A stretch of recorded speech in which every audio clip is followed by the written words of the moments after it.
going on, guys? It's Nick from Rival Consultants. Today, I want to talk about how being in a relationship with the wrong person could pretty much ruin you, whether it be your credit or your overall financial status in this world, along with your peace.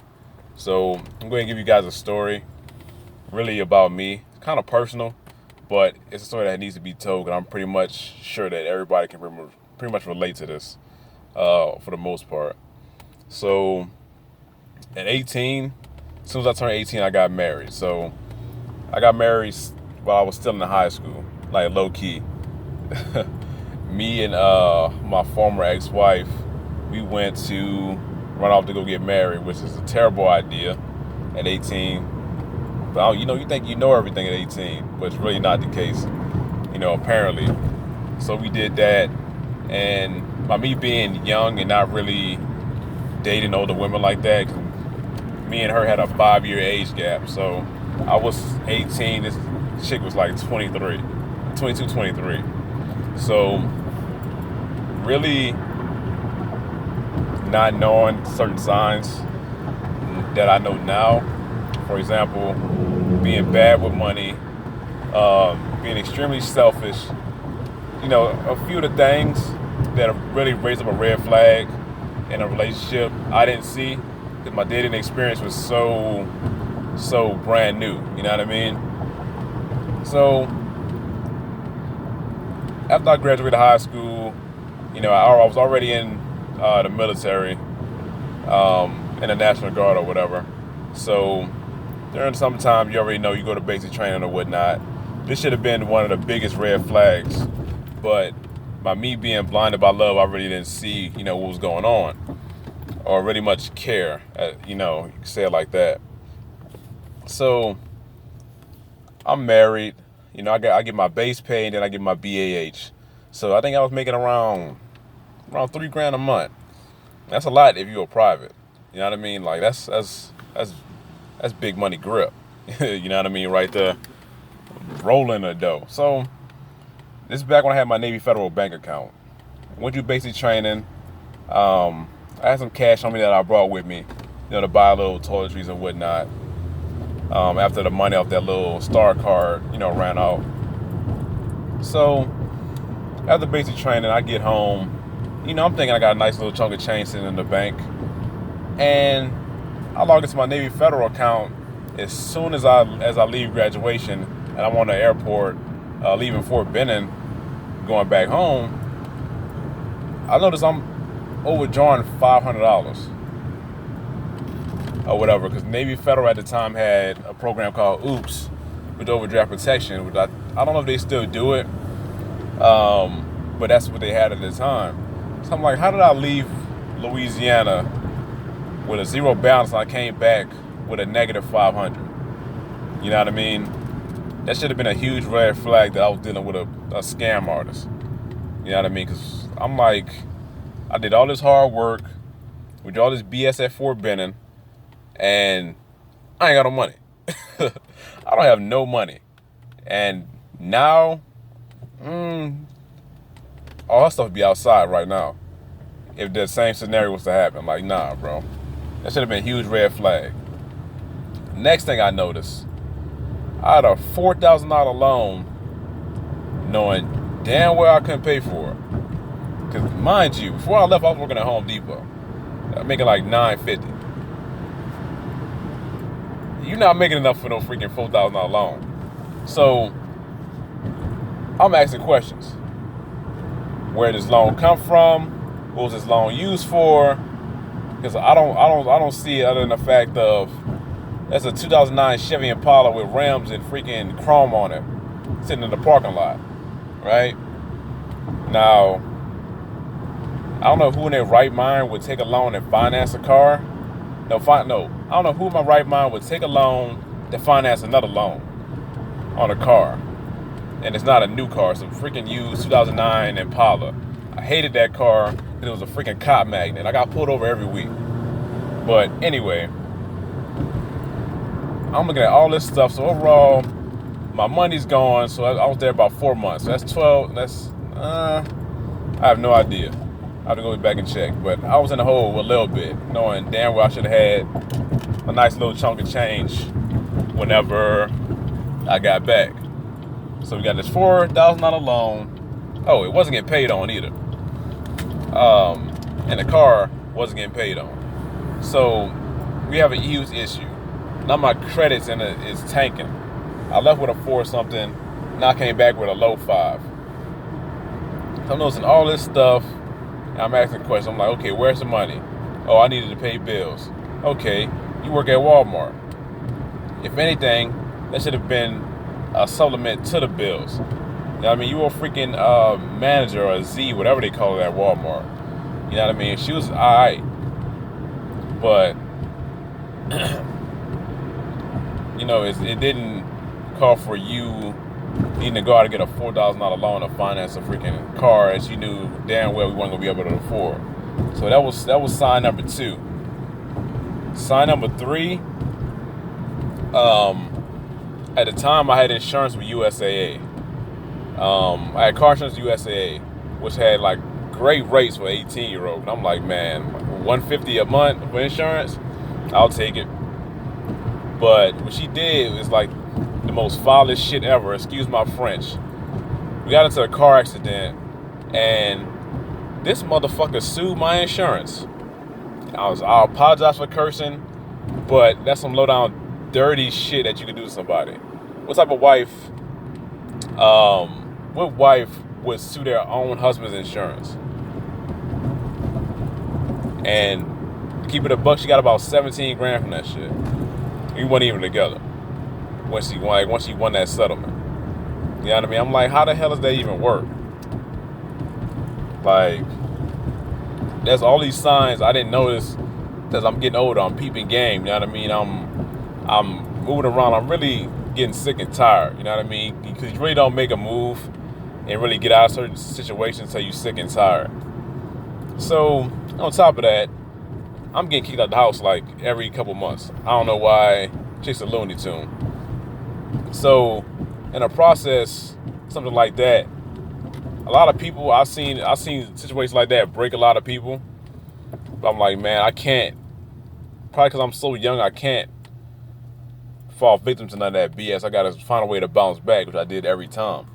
You know what I mean? But I fought myself for keep going back to the same bullshit. But being in a toxic relationship, you know, comes with low self-esteem, low confidence and shit like that. So you could probably attribute some of that stuff to those type of emotions. But really, man, like, just being in that relationship can really just bring you down. I remember I came back, I want to say around October. I want to say October 17th. At January, I picked up this fire plant job at a company called Boise Cascade. I was making like 14. Over time, as I was rising through, getting promoted and stuff like that, I was making like damn that $20 an hour with all the overtime I could possibly get. So that kind of this was starting me on my credit journey. I was making about $5 grand a week, easy. Go to work, not do nothing, just watch the machines run. I'm like, you know what? I'm sitting on all this bread. I had about $8 grand in the bank. You know, I'm racked up. I'm like, you know what? I don't want to work at this job my whole life. I can't do 20 years in this place. It's great money, especially for me being young, but I'm like, man, I gotta level up. I gotta get up out of here. So I started looking at some property. I'm like, you know what? I want to buy a house. But I don't want to buy just any house. I want to buy something I can rent out. So I saw this beautiful fourplex. It was a 2-bedroom, 2-bath in each unit. I could potentially rent those units out for like $750. You do the math, 750 times 4, 750 times 3. You got a nice little chunk of change every month on top of what I'm already making. Plus, if I get fired, I don't care. You know what I mean? Because everything's paid. I'm pretty much living for free. So I call up the lender. I say, hey, look, I'm interested in this fourplex. I want to get financing for it. So talk to the guy. He runs my credit. I'm at a 463. I'm like, man, that is insane. What is on my credit like that? Got a repo for the Impala, which I'm going to get into what happened. Probably another video. I had a ton of collections from medical bills, and over time, by me not making enough money that year prior, I ended up defaulting on that Navy Federal loan, which I'm kicking myself in a butt for, an overdraft that I couldn't pay. Cause it's either you pay a loan, or damn well you need the money for a place to stay because your ex-wife kicked you out. Kind of one of those scenarios. That's what happened to me. But lo and behold, I couldn't get financing for FHA. And I haven't been deployed with the military, so I couldn't use my VA loan just yet. Thank God I got it now. But I couldn't use those resources that were really there for me to really level up. So to give you a breakdown of what I had collections, I had medical bills, the run of the mill. But this is what kind of threw me off. And it's really kind of messed my head up a little bit. I had 60 something credit inquiries on my credit profile. And this is like each of them. This is like each profile had about 60 something inquiries. So that's when I'm like, you know what? I don't know what to do. Because I'm making all this cash. I have a fire ass job and I can't get approved for a stick of gum. What's the deal? Like, something like that really had me going through the ringer for a little minute. So I was like, you know what? I need to do something. Hang tight. All right, cool. I'm back. So after that, I'm like, man, you know what? I got to learn about credit. So I'm binge watching YouTube. I'm looking for different credit repair companies because I wasn't at the point where I wanted to learn it myself. Because I'm busy, working 12-hour shifts 7 days a week, trying to get this cash up. That's when I paid Lexington Law. Lexington Law was okay. I wasn't happy with the results because I'm trying to get in this house like pronto. So I ended up dropping them and really just doing it myself. I'm like, you know what? I'm paying you guys $79 a month. Let me go ahead and learn this myself, and it'll be a lot cheaper. So I'm, learning it myself. And this process took 2 years. Me just trying to figure this out. With the inquiries, found out after 90 days, you can call them if you didn't get approved. I'm calling different banks, institutions. Say, look, you guys ran my credit. Do you have the information in the system? It was like, no. It was a letter to credit bureaus. I had to do that 63 times. It's not fun. It's not fun at all. If I would know what I know now, I could have had that wiped out in like 3 months. Really, just 1 month, honestly. Being that's pretty much fraud, even though it is your significant other. But just that was really just the whole process, and really the whole relationship was toxic. Just really just knowing the signs and who you're dealing with, and kind of just knowing, man, not being so nice all the time. You really gotta watch who you pay attention to. Some people are looking for a quick come up, like my ex-wife, looking for a quick come up to make a quick buck, doing all that and end up in the same position they in now. Like, I want to say, man, I got some stories to tell you guys about just toxic relationships in general, which we'll get into in a later video. But we'll give you guys really just a rundown of really how bad that shit can be, man. Like, when you with somebody who's toxic, that will literally take all your freaking power from you. What is that? Anyway, I'm gonna take all like the power and the energy from you. It's just draining, man. Dealing with somebody who don't want you, don't respect you, who don't care enough about your well-being. Like, that's toxic, especially when you're trying to grow a business and trying to move forward and be somebody in life. You know what I mean? But this is really just a video, really just kind of give you guys a deeper look into really who I am, and not so much be bent on trying to sell you guys a product. Even though I do have a business to run and whatnot, but I want to get a little more personal with this channel to show you that I'm just like, yo, I'm not pulling up in a damn Maserati, Benz or a Bentley or a Lambo, none of that BS. Because when I'm from all that flashing to get you robbed, you know what I mean? So that's really not my style. Like, I drive a freaking Chevy Malibu. You know what I mean? I'm not tripping. I got 4 wheels on rolling. I ain't tripping. You know what I mean?